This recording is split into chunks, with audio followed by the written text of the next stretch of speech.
Today we're going to look at what the Bible says about getting you more money. That's right, not getting me money, getting you money. So welcome to the Truth Church Online. I'm Pastor Kevin Thomas here in my home due to the statewide shelter-in order. We're still battling the coronavirus, the COVID-19, but God is blessing us and we're winning. We know there's a lot of deaths, a lot of sickness still, but we're making progress and we're moving in the right direction. Anyways, I'm excited about today's message, but before we do that, let's hear from our finance team leader, Sister Robin.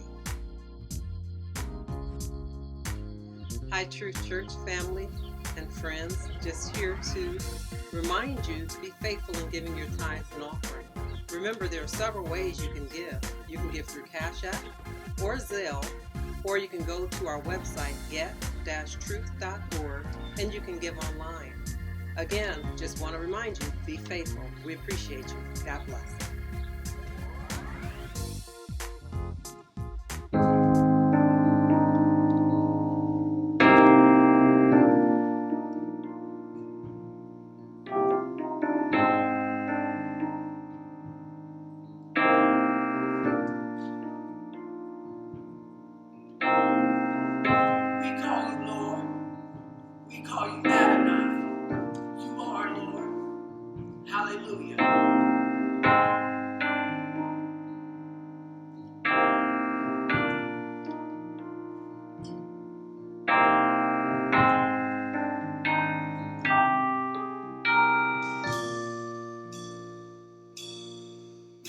At the mention of your name, every knee must bow, every tongue confess that you are Lord.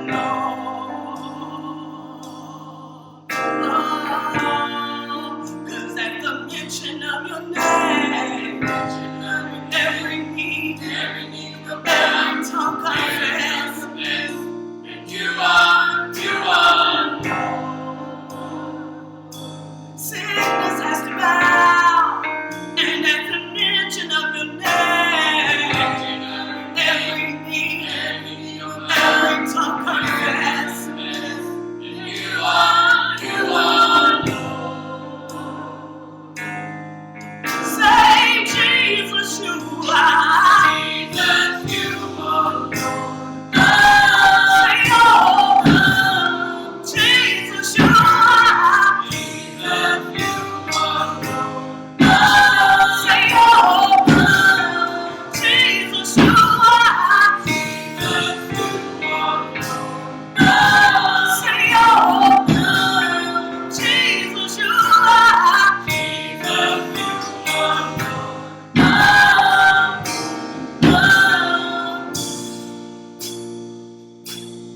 So at the mention of your name, scales fall from their eyes. Once blinded eyes will see that you are Lord.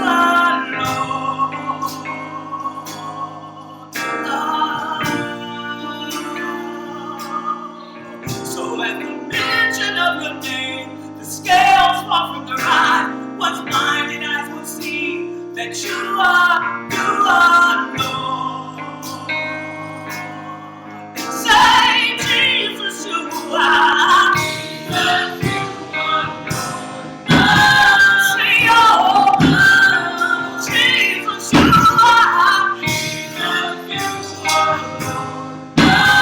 Say, oh, Jesus, you are.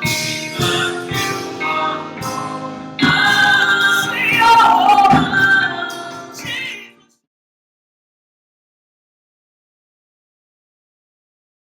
That's right. Since you're in a house, let's check out your house. Let's see if there's any oil in your house. So let's get in today's message on creativity, all right? During every crisis, Christ gives us opportunities. I want to look at 2 Kings 4, and I really want to talk about, is there enough finances in your house? Is there enough creativity in your house? Is there enough money in your house? Because cash follows creativity. And as I said earlier, in every crisis, there are opportunities. So we just need to trust the Lord for that. In 2 Kings 4, I want to read verse 2. And verse 2 is talking about the prophet Elisha. And Elisha encounters a woman during a crisis. 2 Kings 2 Kings 4:2 reads like this. Elijah said to her, "What shall I do for you? Tell me, what do you have in the house?" And she said, "Your maidservant has nothing in the house except a jar of oil." And so today I want to title today's message, "What's in your house?"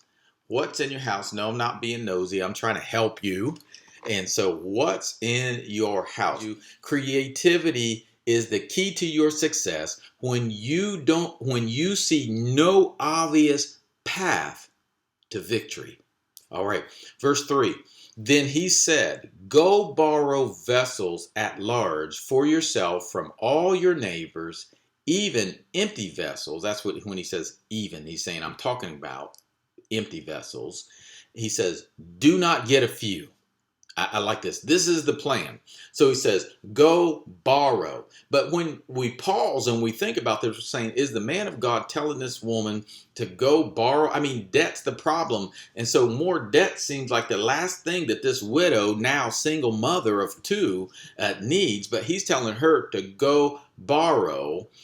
But Elijah was teaching her the difference between good debt and bad debt, because there is constructive debt and there is destructive debt. Let me just make it simple. Bad debt costs you money. Good debt makes you money. Constructive debt builds wealth for you, but destructive debt destroys your net worth. Now, let me talk a little bit about this personal debt, this personal destructive debt. You know, such things that we finance that we should not be paying interest on if we can help it. Clothes, vacations, entertainment, eating out, drinking. Now here's the thing. I've practiced this for years. I don't finance anything that'll be gone before the bill shows up next month. All right. So if I go to the fast food place, if I go to Wendy's or someplace like that, I pull out my credit card, I'm not financing it. I'm using the card for convenience. If I go to the grocery store and I buy my groceries, see, they'll be gone before next month. Then I might use my card for convenience, but I don't finance it. I'm not paying interest on my food or my entertainment. If I go to the movies, I might use my card, but I am not going to pay interest on that movie. And what I mean by that is when I get back to the car, I open up my app, and I transfer money from my account to my credit card to pay to the penny what I just purchased, so that I'm not paying interest on it, because I want it gone and paid off before the bill shows up. And listen to this. And when I'm out of money, I stop using the card.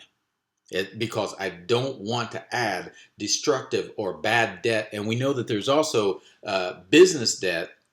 Used the right way, it is good debt. Investment debt is good debt, because business debt and investment debt make you money. I told you today we're going to talk about debt. The Bible talks about everything. When I was a child, my mother told me, I remember she told me and my brother and my sister, my little brother Chris was not born yet. And I remember she was putting us to bed one night and she told us this. She said, every answer to every question you will ever have is in the Bible. And so we're talking about debt today. So business and investment debt, also known as leverage, because you leverage. With leverage, you can move something big that you couldn't move just with your strength. But only borrow when you can make money, and then borrow smart and as cheaply as you can. Let me go to verse 3 again, or stay in verse 3 here. I want to go to the end of that.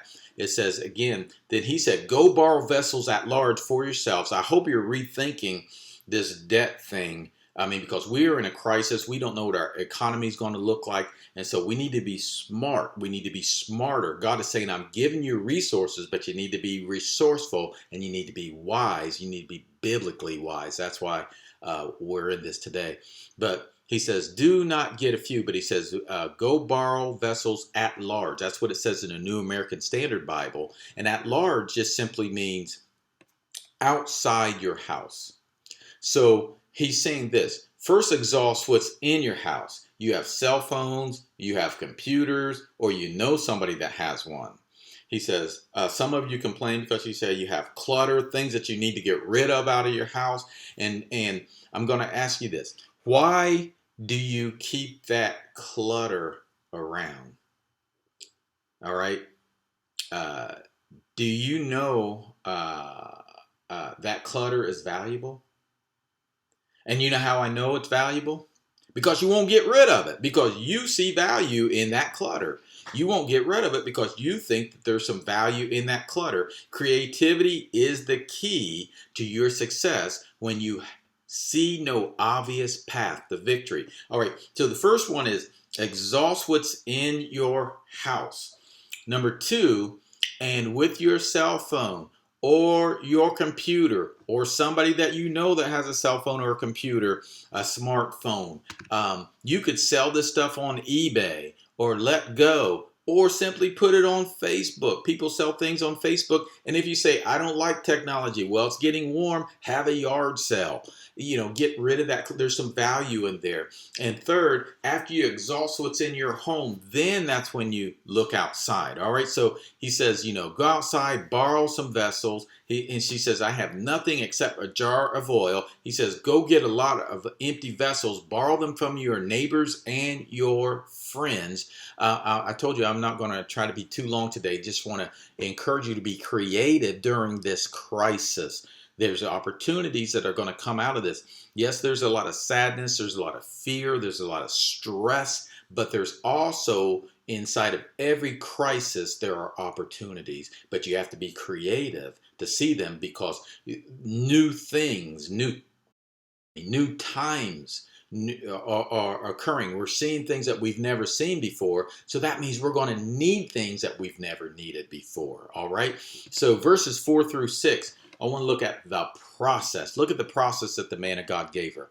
He says, all right, so after he instructs her to go out and borrow from her neighbors and her friends empty vessels. I don't know what that means for you, but that's why you need to be on your knees with the book open, praying to God and asking him to open up your eyes that you can be creative and expand your imagination to see what creativity that you can offer people that is of value to people. All right. And so we see the process that she has is hers is going to be revolved around this oil, most likely olive oil. And it says this in verse 4, and you shall go in and shut the door behind you and your sons. So he told her, after you go out, come back in, shut the door behind you and your sons. We'll talk about a team in another passage. And he says, and pour out into all these vessels, these empty vessels, and you shall set aside what is full. So he says, just go in. He says, the process, pour the oil into the empty vessels and then set them aside, get an empty one, pour the oil. Now, she only has a jar of oil, but she's pouring it into many vessels because God will supply. I want you to see this. Verse 5, so she went from him and shut the door behind her and her sons, and they were bringing her vessels to her, and she poured. Now, here's how we know she's humble, because she, when the man of God asked her a question, and he gave her instructions, she followed them. And it's always amazing to me, and it's hard for me to say this because I know Christianity has this banner of humility that we're all supposed to wear, and especially if you're in my position, a pastor, a preacher, a man of God, a woman of God, we have to be humble. But it's just so interesting that we are God's representatives. We go to God and we get a word from God for the people, but a lot of times people don't want to follow through with what we say. But we see that this woman was humble enough to take what the man of God in her life was sharing with her, and she humbled herself. And when he told her to go out and borrow the vessels from her neighbors, she humbled herself and went and asked and borrowed. And then it says that she followed through. She submitted herself. There's submission in her house. That's what's in her house. So when he said, what's in your house? There was submission in her house. And so, because she let the man of God lead her to success. I want you to see that. I want you to see that. My mom was right. Every answer to every question and every solution to every problem is somewhere in the Bible. All right. And so you have these experts like me that God has called, and many of us been blessed to be trained in it as well. We can find these answers. All right. And so she went in from him and shut the door behind her and her sons, and they were bringing her vessels to her, and she poured. Verse 6. Look at this. When the vessels were full, she said to her son, "Bring me another vessel." And he said to her, "There is not one vessel more." And the oil stopped. The oil stopped. When the jars ran out, the oil stopped. I want you to see that. And here's the thing. Never run out of jars. Never run out of empty vessels, because God has as much oil as you can handle. And so if you increase your capacity, see, creativity. If you increase your capacity, see, that's faith. Creativity and faith put together. I've looked at what I can do with what I have, and then I've increased my capacity. When the oil ran out, when the jars ran out, the oil ran out. Never run out of jars. Whatever jars or vessels mean to you, never run out. Increase your capacity to receive and use the resources that God already has. As long as you provide an empty vessel, God will keep pouring. As long as you provide an empty vessel, God will keep the oil flowing in your life. He will keep the resources coming, but you have to have the capacity to receive them. This is the last verse I'm going to share with you. 2 Kings 4:7, God's provision. We just looked at the process. Now we're going to look at God's provision.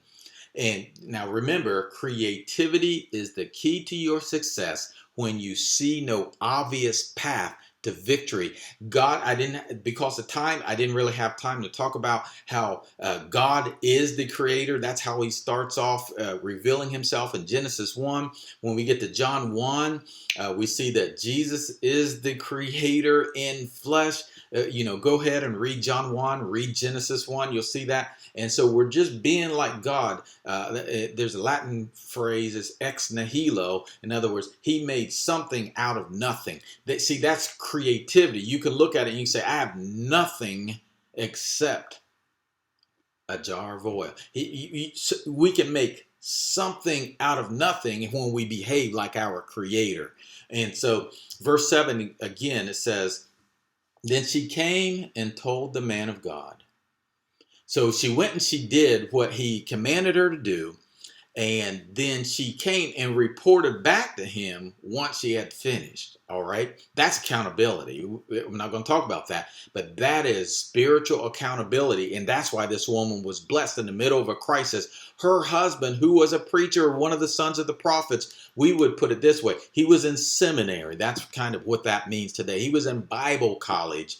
And he died and left his family in debt. And so she was in a crisis. She was suddenly a widow and a single mother of two. And she was in a crisis, but she relied on the word that came from the man of God in her life, Elisha. And then she went and followed through. And then she came back and she reports to Elijah. And she says she came and told the man of God. And he said, go sell the oil and pay your debt, and you and your sons can live on the rest. Now that's worth shouting, that you can get a plan, you can go and pay your debts, and then there's going to be something left over. So she got the plan from the I call him the MOG, the man of God. And another term for prophets in the Old Testament was seer. Daniel used that term as well. And seer, that meant that visionary. So God is teaching us that even in a crisis, he has already provided what's needed. And God says, if you can't see it, go to his visionary leader who is anointed to see what can be. His visionary leader, his anointed one that's in your life is usually your pastor, some preacher, somebody like that that's in your life, that you take that. And preachers, I can tell you, we have to be very visionary. I'm already thinking about what is church going to look like when we get out of this crisis. What do we need to do differently that we haven't done? How can we use this to cause our church to grow and reach our community for Christ, and cause our position our people so that you grow? I'm already envisioning the type of things that can be done. And so that's what she did. She couldn't see the possibilities that God had already placed in her life. So she went to a visionary, a seer, a prophet, a preacher. And she talked to that individual in order that he could help her see what God had already placed in her life. And he tells her, that she has resources, but she has to be more resourceful with what God has already given her. I hope you get the point here. So he tells her, go sell the oil and pay your debt, and you and your sons can live on the rest. So let's look at this 3-step process he gives her. He says, sell the oil, pay your debts, live on the rest. Sell the oil, pay your debts, live on the rest. Tell someone, I'm going to sell it, pay it, and live on the rest. I'm going to sell it, pay it. I'm going to sell it, pay it, and live on the rest. So what's in your house? God has placed something in your house. He has placed ideas. Some of you have degrees. Some of you have experience. Some of you have stuff in the garage, in the basement, in the closet. Some of you have so much stuff you had to rent storage units. Okay, the stuff in the storage unit might not even be worth what you pay in the course of a year or two in the storage unit. You'd be better off selling it and buying it brand new. If you're paying $100 a month, multiply that by a year or two. $1,200 to $2,400 to store $500 worth of goods. Okay, come on, we got to be more creative. Right there, you might have just saved yourself $100 a month just being more creative and letting go of some things. She let go of the oil and more came in. Sometimes you have to give up to go up. All right, so let me just share this with you as we close, is that an old house was for sale, and the house had been vacant for years. The owners didn't even clean the house or take the old furniture out to make it look better, and nobody was interested in this house. But one day a rich man came in with the realtor, and he looked around in the living room and he just said, I'll take it. And the realtor said to the rich man, he says, I haven't even shown you the entire house. And the rich man said, I've seen enough, I'll take it. And so soon after the rich man closed the deal and bought the house, a moving truck pulled up, and the house was full of all this old dusty furniture. And so he had all the furniture moved out on the moving truck. And 2 weeks later, he went to his banker, wrote a big check, paid the house off. And the banker said, why are you paying the house off so soon? And the rich man came to him and he said, that old dusty house, he says, the value wasn't necessarily in the structure itself. He says, but the value was what was in the house. He said, there were some antiques in that house. And he says, and I sent those antiques off the auction, and those antiques brought me more money than the house was worth. Here's your money. Thank you for doing business with me. And then the rich man said made this profound statement. He said, most people don't realize what God has placed in their house. They don't see the value that's already there. And so he looked at the banker and he just leaned in and he said, what's in your house? And that's what I ask you today, is what's in your house? God has already given you something of value. You know why you won't get rid of all that clutter, because it has value. And so what's in your house? What's in your house? Maybe nothing except a jar of oil. Hey, I just want to encourage you to be creative. I want to encourage you to go to our website. It's right here on the screen, gettruth.org. Also, I want to encourage you to come right back here to the Truth Church online, thetruthchurch.online.church for upcoming service times. And I want to keep encouraging you to move closer to Christ and Christ-likeness. And I want you to also share this message with somebody that you love and care about. And just remember this: God loves you and I love you. Thanks for watching the Truth Church Online. Go in peace. Just here to remind you to be faithful in giving your tithes and offering. Remember, there are several ways you can give. You can give through Cash App or Zelle, or you can go to our website, get-truth.org, and you can give online.